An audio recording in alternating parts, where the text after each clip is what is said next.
Bismillahirrahmanirrahim. In today's lecture we are going to study about the structure of the nucleotides. हम देखेंगे कि nucleotides में basic structures कौन कौन से होते हैं जो कि कंबाइन करके जो है वो एक न्यूक्लियोटाइड का स्ट्रक्चर कंप्लीट करते हैं.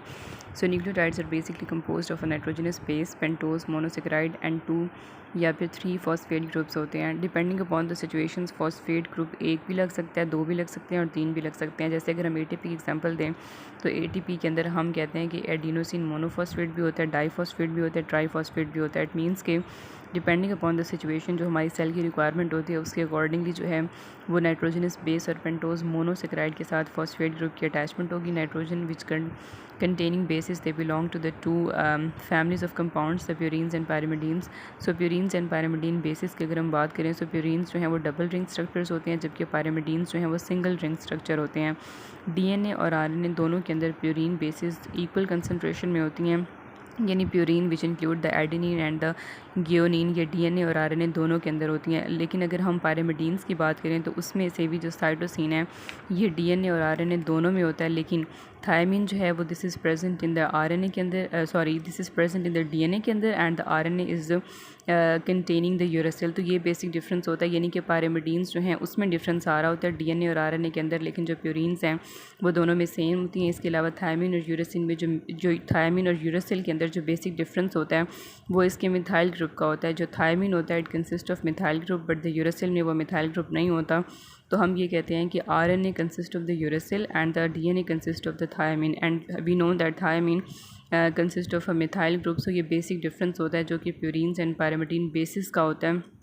DNA और RNA के अंदर मतलब DNA और RNA के अंदर प्यूरीन्स सेम होती हैं, जो डिफरेंस आता है वो पायरिमिडीन्स में आता है और पायरिमिडीन्स में से भी सिर्फ जो थायमिन होता है उसमें डिफरेंस आता है, यानी कि thymine is present in the DNA and the uracil is present in the RNA के अंदर. अब कुछ मॉडिफाइड बेसिस होती हैं, देखें जहाँ पे भी हमारी बॉडी जो है वो अपने फंक्शंस को मॉडिफाई करना चाहती है according to the body needs, तो वहाँ पे डिफरेंट सॉर्ट ऑफ मॉडिफिकेशंस है. आपको यहाँ पे उन्होंने बताया हुआ कि कुछ ट्रांसफ़र RNA होते हैं और इसके अलावा कुछ वायरल RNA होते हैं जिनके अंदर मॉडिफिकेशंस हो जाती हैं. और ये मॉडिफिकेशंस जो हैं वो डिफरेंट टाइप की हो सकती हैं. ग्लाइकोसाइलेशन हो सकता है, एसिटाइलेशन हो सकता है, रिडक्शन हो सकता है और इसके अलावा मिथाइलेशन.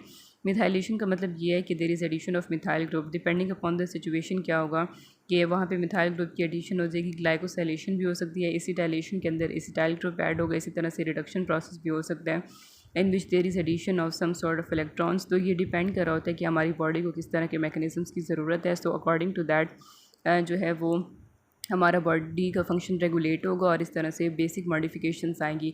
अब ये जो अनयूजुअल और मॉडिफाइड बेसिस ऐड होती है ना, इसके दो बेनिफिट हैं. एक तो ये कि स्पेसिफिक एंजाइम्स की रिकॉग्नाइजेशन के अंदर इसका बहुत इंपॉर्टेंट रोल है.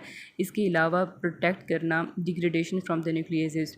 देखें अगर मॉडिफिकेशन नहीं होगी तो nucleases are present in the cell environment. तो होगा ये कि जहाँ पे जिन प्रोटीन्स की डिग्रेडेशन नहीं भी चाहिए तो वो न्यूक्लियसेस उन पर आसानी से अटैक कर लेंगे. सो इट्स वेरी इंपॉर्टेंट कि न्यूक्लियसेस की प्रॉपर रेगुलेशन. ज़ाहिर है एंजाइम्स हैं, so they have ability to work, they have ability to break down certain sort of chemicals या सर्टन सॉर्ट ऑफ सब्सटेंसेस जो कि ऑल्दो हमारी structural stability of the nucleotides के लिए बहुत इंपॉर्टेंट है. सो इन मॉडिफिकेशंस का फ़ायदा ये होता है कि they basically help in the recognization by the specific enzymes और प्रोटेक्ट करते हैं by the action of nucleases. So that was all about the basic structure including the purine and the pyrimidine basis.